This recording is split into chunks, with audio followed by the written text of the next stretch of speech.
नमस्कार. आज आतली बातमीमध्ये महाराष्ट्रापासून थोडंसं दूर म्हणजे महाराष्ट्राच्या बाजूचं जे राज्य आहे, सुरुवातीला महाराष्ट्र आणि गुजरात हे एकच राज्य होतं, आपल्या सर्वांना माहिती आहे. त्यामुळे आज थोडंसं महाराष्ट्राच्या बाहेरचा एक मतदारसंघ आहे, जो मतदारसंघ मागील 2 दिवसापासून खूप चर्चेत आहे. त्या सुरत मतदारसंघाबद्दल आपण बोलणार आहोत आणि आजच्या आपल्या लाईव्हचं टायटलसुद्धा तेच आहे. सुरत ऑपरेशन बिनविरोध. आता सुरत ऑपरेशन बिनविरोध हा सगळा काय प्रकार आहे, यासाठी सुरतचं आणि महाराष्ट्राचं, सुरतचं आणि शिवाजी महाराजांचं हे संबंध किंवा नातं आपल्या सर्वांना माहिती असेल. इतिहासात आपण शिकलेलं असेल की शिवाजी महाराजांनी 2 वेळा सुरत लुटलं होतं. 1664 साली आणि 1670 साली. तिथे तिथून लुटून आणलेला सर्व जे काय ऐवज होता, लुटण्यापेक्षा त्यांना औरंगजेबाला एक संदेश द्यायचा होता. त्यामुळे सुरत आणि महाराष्ट्र, सुरत आणि मराठा हे खूप समीकरण आहे. तसंच सुरतचं अजून एक समीकरण महाराष्ट्राशी जोडलेलं आहे. ते म्हणजे सुरतमध्ये असणारे व्यावसायिक हे काही जणं म्हणजे साधारण त्यापैकी 80% पेक्षा जास्त व्यावसायिक हे जळगावमधून तिथे स्थायिक झालेले. त्यामुळे जळगाव, सुरत हे एक समीकरण आहेच. तसंच आपल्या सर्वांना माहिती असेल की 2 वर्षापूर्वी म्हणजे आता 2 वर्ष त्याला होतील, ज्यावेळी एकनाथ शिंदे यांनी बंड केलं आणि शिवसेनेतून फोडून त्यांनी 40 आमदार आणि 13 खासदार हे आपल्यासोबत महाराष्ट्रातून ते जर कुठे गेले असतील तर ते शहर होतं सुरत. आणि त्या सुरतचे प्रदेशाध्यक्ष CR पाटील यांनी ही संपूर्ण खेळी करण्यासाठी पडद्याआडून खूप मदत केली होती. या सर्व आज आपण आतली बातमी या कॅटेगरीमध्ये आपण समजून घेणार आहोत. सर्वात प्रथम आपण एक समजून घेतलं पाहिजे की सुरत ऑपरेशन बिनविरोध या अनुषंगाने भाजपने 2 दिवसापूर्वी लोकसभेत आपलं खातं उघडलेलं आहे. ते खातं उघडण्याचं कारण म्हणजे भाजपचे उमेदवार मुकेश दलाल हे तेथून बिनविरोध निवडून आले. तर काँग्रेसचे उमेदवार जे होते निलेश कुंभानी होते, एवढ्यासाठीच म्हटलं पाहिजे की त्यांचा उमेदवारी अर्ज रद्द झाला. तो रद्द होण्याचं कारण म्हणजे त्यांच्या अर्जावर असलेले 4ही सूचक आणि अनुमोदक या सर्वजणांनी प्रतिज्ञापत्रावर तर लिहून दिलं की ज्या सह्या ज्या आमच्या केलेल्या आहेत त्या आमच्या नाहीत. त्यानंतर काँग्रेसचा एक डमी उमेदवार होता सुरेश पडसाला म्हणून, त्यांचाही उमेदवारी अर्ज रद्द करण्यात आला. आणि त्यानंतर उरलेले जे 8 दुसरे उमेदवार होते, म्हणजे त्यापैकी 4 अपक्ष होते, 4 छोट्या पक्षाचे होते आणि एक बसपाचा उमेदवार होता. त्यांनी अचानक सोमवारी जे इलेक्शन कमिशनचे म्हणजे रिटर्निंग ऑफिसर असतात, निवडणूक अधिकारी असतात, त्यांच्यासमोर येऊन सांगितले की आम्हाला निवडणूक लढवायची नाही आहे. त्यामुळे एक प्रकारे हे भाजपसाठी जरी 400 पारचा जो नारा केलेला आहे त्यासाठीचं त्यांच्यासाठी शुभ संकेत असले, मात्र लोकशाहीसाठी किंवा एकूणच सध्या जे निवडणुकीचं वातावरण सुरू आहे, कारण एक टप्पा झालेला आहे, दुसऱ्या टप्प्यामध्ये आता 26 एप्रिल रोजी म्हणजे शुक्रवारी, आज बुधवारी आता प्रचार संपलेला असेल. 6 वाजता प्रचार संपेल. त्यामुळे ह्या सगळ्याची परिणती ही आहे की लोकशाहीसाठी आणि एकूणच बिनविरोध जे काय वातावरण निर्माण केलं गेलं आहे सुरत या मतदारसंघाबाबत, ते तेवढं आल्हाददायक नाही आहे. आणि आतली बातमी या कॅटेगरीमध्ये मी नेहमी तुम्हाला नक्की काय घडलं आहे या संदर्भातलं विवेचन करत असतो. सो ज्यावेळी सोमवारी हा सर्व प्रकार घडला, त्यावेळी 2 वर्षापूर्वी ज्यावेळी एकनाथ शिंदे इथून सुरतला गेले होते, त्यावेळी काही सुरतमधील काही सोर्सेसशी मी ज्यावेळी बोलत होतो, त्यापैकीच एका सोर्सेसला आज सकाळी ज्यावेळी मी फोन केला, त्यातून असं लक्षात आलं आणि ती फारच धक्कादायक माहिती आहे. त्यातून एक गोष्ट लक्षात आली की जे सूचक आणि अनुमोदक हे नेमले पाहिजेत. साधारण सूचक आणि अनुमोदक हे त्या पक्षाचे कार्यकर्ते किंवा पदाधिकारी म्हणून अपॉइंट केले जातात. मात्र या प्रकरणामध्ये, सुरतच्या प्रकरणामध्ये, जे निलेश कुंभानी म्हणून जे काँग्रेसचे उमेदवार होते, त्यांनी आपला मेव्हणा, आपला भाचा आणि आपले पार्टनर म्हणजे आपल्या सर्वांच्या माहितीसाठी हे आहे की निलेश कुंभानी यांचे जे काय पार्टनर होते जे आहेत, ते सुद्धा त्यांचे सूचक आणि अनुमोदक होते. हे सगळं म्हणजे ह्या पडद्यामागे अशी काही गोष्टी घडत होत्या आणि त्या पडद्यामागे घडण्यामागे अजून एक हॉटेल सांगितलं जात आहे. ते हॉटेल आहे मधीलच ली मेरिडियन हॉटेल. या हॉटेलमधूनच हा सर्व जो काय उमेदवारी अर्ज मागे घेणं, अनेक बैठका करणं, अशा पद्धतीची माहिती आपल्याला ही आज सकाळी या संपूर्ण प्रकरणाची ज्यावेळी आपण माहिती घेण्यासाठी 1-2 फोन केले, त्यातून एक गोष्ट लक्षात आली, की सुरतचं हे ऑपरेशन बिनविरोध आहे. त्यामागे अनेक गोष्टी ज्या महत्त्वाच्या आहेत आणि त्यातून भाजपने कशी काय फिल्डिंग लावली होती, हे आपण लक्षात घेतलं पाहिजे. याचं कारण हे आहे, की कुठल्याही उमेदवाराच्या अर्जावरती सूचक आणि अनुमोदक हे त्या पक्षाचे पदाधिकारी किंवा कार्यकर्ते असतात. मात्र निलेश कुंभानी यांच्या अर्जावर त्यांचा मेव्हणे, त्यांचं नाव आहे जगदीश सावलिया. एक लक्षात घ्या, निलेश कुंभानी यांच्या सूचक अनुमोदक अर्जावरती त्यांचे मेव्हणे असले जगदीश सावलिया यांची नाव आणि सही होती. तसे त्यांचे 2 पार्टनर आहेत. एक आहे पार्टनर ध्रुवीन धामेलिया आणि दुसरा आहे रमेश पोलारा. अशा तिघांच्या सही होत्या. आता या तिघांनी पण ज्यावेळी उमेदवारी अर्ज मागे घेण्याचा सोमवारी शेवटचा दिवस होता, त्यावेळी त्यांनी निवडणूक अधिकाऱ्यापुढे जे काही प्रतिज्ञापत्र सादर केलं आहे, त्यामध्ये त्यांनी सांगितलं की या सह्या आमच्या नाहीत, आमच्या सह्या या फेक आहेत किंवा बोगस आहेत, आम्ही केलेल्या सह्या नाहीत. अशा पद्धतीचं स्टँड, अशा पद्धतीची भूमिका त्यावेळी त्यांनी घेतली. सर्वात इंटरेस्टिंग काय असतं, की आपण सर्वांनी बघितलं असेल, की सुनेत्रा पवार यांनी बारामतीमध्ये संघामध्ये आपला उमेदवारी अर्ज भरला आणि त्याच दिवशी अजित पवार यांनी सुद्धा एक डमी उमेदवारी अर्ज भरला. डमी उमेदवार, प्रत्येक पक्ष डमी उमेदवार का भरत असतो? एखाद्या वेळी जर त्याच्या फॉर्ममध्ये जर त्याने दिलेल्या ॲफिडेविटमध्ये काही जर चुकीची माहिती जर नंतर लक्षात आलं की माहिती अपूर्ण आहे, चुकीची आहे, तर त्या आधारावर जर तो उमेदवारी अर्ज बाद झाला, तर जो डमी असतो त्याचा उमेदवारी अर्ज ग्राह्य धरला जातो. आता निलेश कुंभानीच्या प्रकरणामध्ये काय होतं, की निलेश कुंभानी यांचा जो डमी उमेदवार होता सुरेश पडसाला यांनी सुद्धा उमेदवारी अर्ज भरला होता. तर त्यांचे अनुमोदक कोण होतं? तर या निलेश कुंभानींचाच भाचा सुरेश कोल्डिया. त्यामुळे एक गोष्ट आपण लक्षात घ्या, की निलेश कुंभानी यांनी सुरुवातीपासूनच असं म्हणायला वाव आहे. वाव एवढ्यासाठीच आहे, की भाजपच्या बिनविरोध विजयासाठी निलेश कुंभानी यांनी जी काही स्क्रिप्ट भाजपने लिहिली होती, त्या स्क्रिप्टचा ते भाग होते. स्वतःच्या उमेदवारी अर्जासाठी सूचक अनुमोदक त्यांचा मेव्हणा होता आणि 2 पार्टनर होते. तर डमी उमेदवार जो सुरेश पडसाला आहे, त्याच्यासाठी जे सूचक अनुमोदक आहे तो त्यांचा भाचा सुरेश कोल्डिया. त्यामुळे एक प्रकारे त्यांनी ही सगळी जी काय स्ट्रॅटेजी ठरली होती किंवा ऑपरेशन बिनविरोध, यापूर्वी आपण हे शब्द ऐकले असले, ऑपरेशन कमळ, तर आता ऑपरेशन बिनविरोध. आणि बिनविरोध होण्यामागचं कारण काय असतं? साधारणपणे ती व्यक्ती फार मोठी असते, त्या व्यक्तीचं नावलौकिक फार मोठं असतं, त्यावेळी बिनविरोध निवडणूक होते. यापूर्वी महाराष्ट्रात बिनविरोध निवडणुका झाल्या नाहीत का? किंवा यापूर्वी देशात बिनविरोध निवडणुका झाल्या नाहीत का? हे मी ह्या व्हिडिओच्या शेवटी आपल्याला सांगणारच आहे.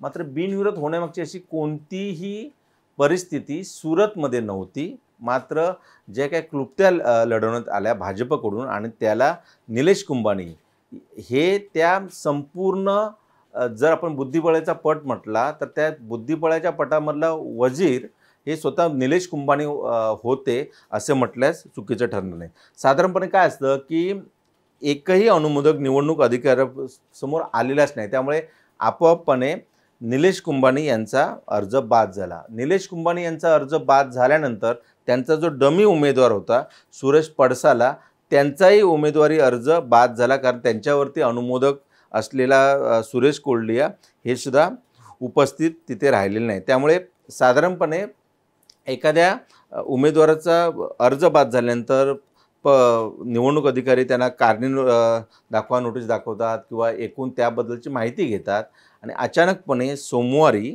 या दोन्ही म्हणजे काँग्रेसचा अधिकृत उमेदवार असलेले निलेश कुंभानी आणि त्यांचा डमी उमेदवार यांचे दोघांचे पण उमेदवारी अर्ज बाद झाल्याने साधारण बघा, सुरुवातीच्या काळामध्ये सुरत लोकसभेमध्ये 15 उमेदवार होते. 15 पैकी हे 2 उमेदवार बाद झाले आणि त्यानंतर जे साधारण जे काही 11 उमेदवार राहिले होते त्यापैकी 2 लोकांना ऑलरेडी भाजपने मागे घेण्यास भाग पाडल्याचं तेथील जे स्थानिक पदाधिकारी आहेत ते सांगतात.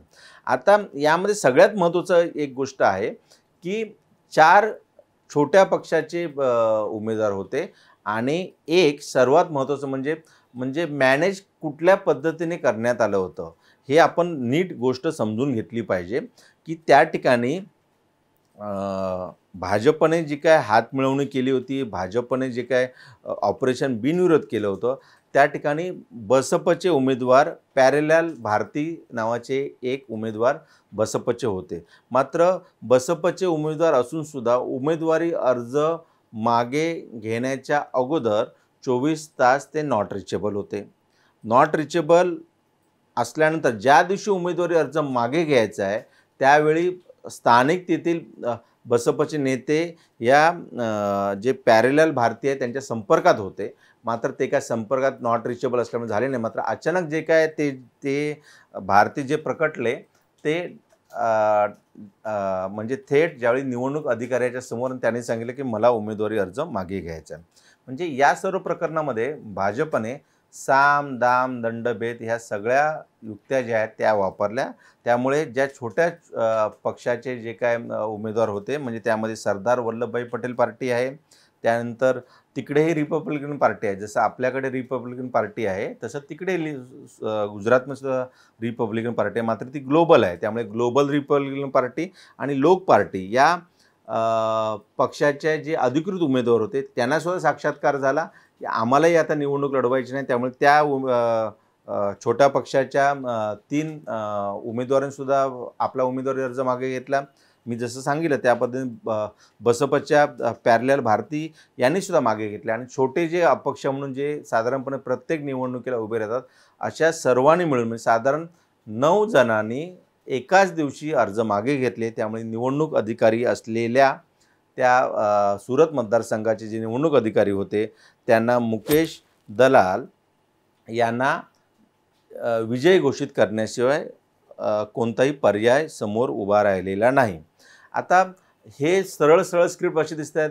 भाजपवाले सांगत आहेत, की उमेदवारीचे अर्ज जर सर्वांनी मागे घेतले असतील तर आम्ही काय करणार. त्यामुळे हे स्वाभाविक आहे. मात्र एक गोष्ट आपण लक्षात घेतली पाहिजे, की हे जे मुकेश दलाल जे बिनविरोध निवडून आले आहेत त्यांना ही अचानक लागलेली लॉटरी आहे असंच म्हणावं लागेल. याचं कारण या सुरत मतदारसंघामधून दर्शना जरदोश नावाच्या खासदार आहेत, ज्या 3 वेळा सलग 3 वेळा खासदार म्हणून निवडून आलेले आहेत. त्यांचं निवडणूक तिकीट कापून मुकेश दलाल जे सुरत महापालिकेचे नगरसेवक आहे, स्टँडिंग कमिटी चेअरमन आहेत, तिथले मोठे म्हणजे कंत्राटदार प्रस्थ आहेत. त्यामुळे आयत्या वेळी त्यांना तिकीट मिळाली आणि ती तिकीट मिळाल्यासोबतच त्यांनी बिनविरोधची स्क्रिप्ट जी काय भाजपच्या स्थानिक नेत्यांच्या डोक्यामध्ये असेल किंवा स्वतः मुकेश दलाल यांच्या डोक्यामध्ये असेल, ती त्यांनी परिपूर्णपणे राबवली. आणि आता निलेश कुंभाने असं म्हणतायत, की मी या संपूर्ण निकालाला सर्वोच्च न्यायालयात आव्हान देईन. मात्र 2-3 जे प्रश्न इथे उपस्थित होत आहेत ते हेच आहेत, की अब की बार 400 पार असा भाजपाचा जो नारा आहे त्यानुसार भाजपने लोकसभेत तर आपलं खातं खोललेलं आहे. आता लोकशाहीसाठी हे फार चिंताजनक यासाठीच म्हणावं लागेल, कारण जे निलेश कुंभाने आता जे स्टँड घेतात, की सर्वोच्च न्यायालयात मला या निर्णयाच्या विरोधात म्हणजे मुकेश दलाल यांच्या विजयाच्या विरोधात मी सर्वोच्च न्यायालयामध्ये आव्हान देईन.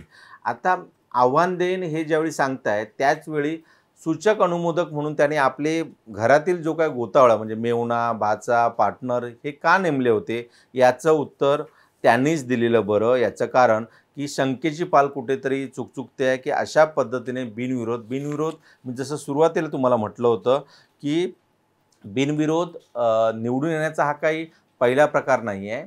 म्हणजे सार्वत्रिक निवडणुकीनंतर म्हणजे 1947ला ज्यावेळी आपला भारत देश स्वतंत्र झाला त्यानंतरच्या सुरुवातीच्या म्हणजे 52मध्ये असू दे किंवा 57मध्ये असू देत बिनविरोध निवडणुका झाल्या.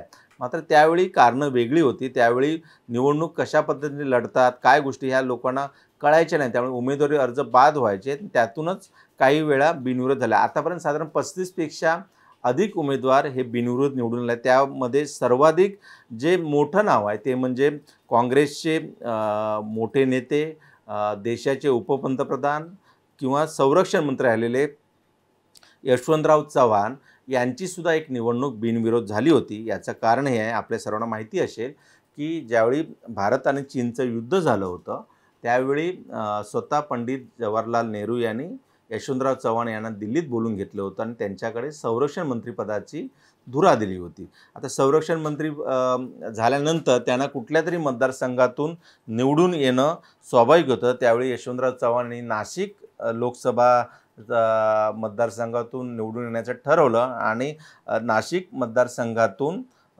ते बिनविरोध निवडून गेले. आणि त्यावेळची कमिटमेंट म्हणजे यशवंतराव हे एवढं मोठं नाव आहे, म्हणजे महाराष्ट्राचे पहिले मुख्यमंत्री, देशाचे संरक्षण मंत्री, देशाचे पहिले उपपंतप्रधान. आता ह्या सगळ्या गोष्टी होत असताना त्यांनी नाशिक निवडलं आणि त्यावेळी ते बिनविरोध निवडून आले होते. त्यामुळे बिनविरोध निवडून येण्याची ही काय पहिली वेळ नाही. मात्र यशवंतराव चव्हाण यांचं जे नावलौकिक होतं त्यामुळे त्यांच्यासमोर सर्व उमेदवारांनी उमेदवारी अर्ज मागे घेतला होता. आणि आपल्या सर्वांना एक गोष्ट आपण आवर्जून सांगितली पाहिजे की त्यावेळचे नेते मोठे होते, त्यावेळेचे जे आश्वासन किंवा जे काही कमिटमेंट दिली जात होती ती तेवढ्याच ताकदीची असायची.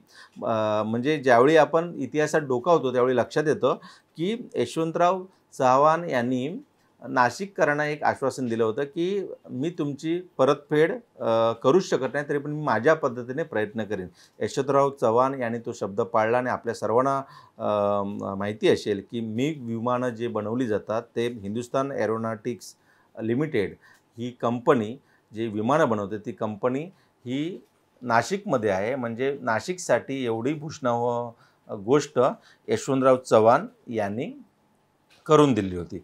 यशवंतराव चव्हाण यांच्याप्रमाणेच जम्मू काश्मीरचे माजी मुख्यमंत्री फारुख अब्दुल्लासुद्धा बिनविरोध निवडून आलेले आहेत. टी कृष्णमाचारी निवडून आले आहेत. PM सईद हे सुद्धा निवडून आले आहेत. तसेच आपले महाराष्ट्राचे असलेले राज्यपाल, यापूर्वी राज्यपाल होऊन गेले SC जमीर, हे सुद्धा नेते हे बिनविरोध निवडून आलेले आहेत. तुम्ही आता तुमच्या लक्षात येईल ही केवढी मोठं नाव आहे.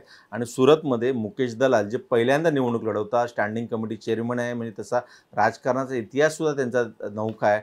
असं असतेवेळीसुद्धा अशा पद्धतीने ते बिनविरोध निवडून येतात. त्यामुळे स्वाभाविकपणे सुरतच्या म्हणजे जी राहुल गांधी यांची जी काय रिॲक्शन होती की हुकुमशाहीची सुरत आम्हाला दिसली, अशा पद्धतीचं ट्विट त्यांनी सोमवारी या संपूर्ण बिनविरोधच्या हा संपूर्ण ड्रामाच म्हटला पाहिजे. कारण ज्या पद्धतीने एकाच वेळी 9 उमेदवार हे निवडणूक अधिकाऱ्यापुढे जातात आणि सांगतात आम्हाला निवडणूक लढवायची नाही आहे. म्हणजे त्यामध्ये बसप आहे, त्यामध्ये मी जसं म्हटलं तसं सरदार वल्लभभाई पटेल पार्टीचा एक उमेदवार आहे, ग्लोबल रिपब्लिकन पार्टीचा एक उमेदवार आहे, लोक पार्टी नावाचा एक उमेदवार आहे, त्याशिवाय 4 अपक्ष उमेदवार आहे. सर्वजण एकाच वेळी सांगतात.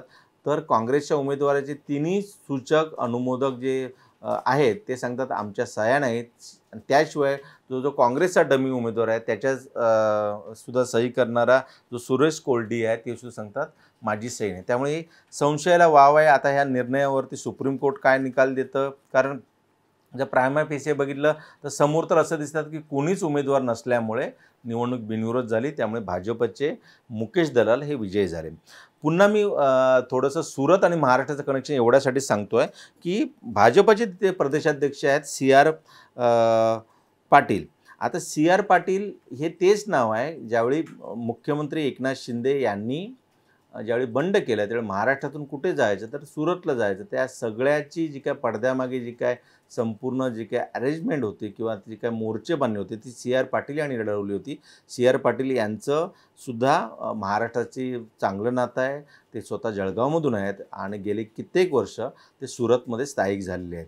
त्यामुळे या प्रकरणातसुद्धा सुरतचा हा जो लोकसभा मतदारसंघ आहे तो त्यांच्याच अखत्यारीमध्ये येते. आणि पहिलं म्हणजे नरेंद्र मोदी यांच्या विजयामध्ये पहिला जो काय मानाचा तुरा जो काय गोवण्याचं काम केलं असेल तर ते सुरतमध्ये असेल. मात्र सुरतच्या बिनविरोध जे काय ऑपरेशन झाले त्यामुळे अनेक प्रश्न निर्माण झालेले आहेत. त्या प्रश्नांची उत्तरं पुढील काही दिवस, पुढील काही वर्ष लोक शोधत राहतील. कारण अशा पद्धतीने जर सूचक आणि अनुमोदक यांनी सांगितलं की आमच्या सह्या नाही आणि सूचक अनुमोदक हे निवडणूक अधिकाऱ्यासमोर आलेच नाही तर त्या उमेदवाराचा विजय हा निश्चित मानला जातो.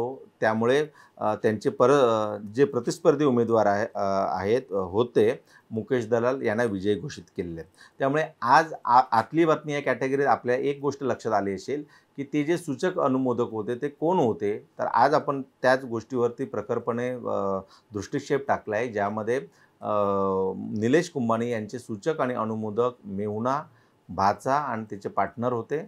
त्यानंतर बसपाचा जो उमेदवारी अर्ज मागे घ्यायच्या अगोदर तो 24 तास नॉट रिचेबल होता.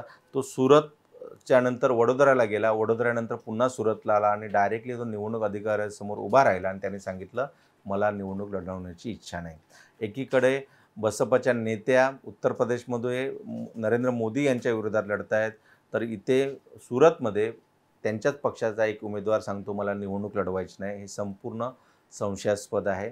लोकशाहीसाठी चिंताजनक आहे. त्यामुळे सुरतची जी बिनविरोध निवडणूक झालेली आहे, ही बिनविरोध निवडणूक ही सर्वांच्याच लक्षात राहील आणि बिनविरोध निवडणूक होण्याच्या वेगवेगळ्या ज्या काही गोष्टी असतात, तुम्हाला माहिती असेल की उमेदवारी अर्ज भरण्यापासून उमेदवारी अर्ज मागे घेण्यापर्यंत अनेक गुप्त बैठका होत असतात आणि ज्या गुप्त बैठका झाल्या त्या आपल्याला जी माहिती मिळते ती ली मेरिडियन या सुरतच्या हॉटेलमध्ये झाल्या. त्यामुळे ली मेरिडियनमध्ये 24 तासामध्ये जे काय ऑपरेशन बिनविरोध जे काय स्क्रिप्ट लिहिली गेली आणि त्या ऑपरेशन बिनविरोधचं यशस्वीरित्या म्हटलं पाहिजे, याचं कारण की कुठेही त्याला लूपहोल्स आढळला नाही आणि त्या लूपहोल्समध्ये भाजपचे पहिला जो उमेदवार ज्याने लोकसभेत विजयाची पताका रोवली असं म्हणावं लागेल ते आहेत मुकेश दलाल.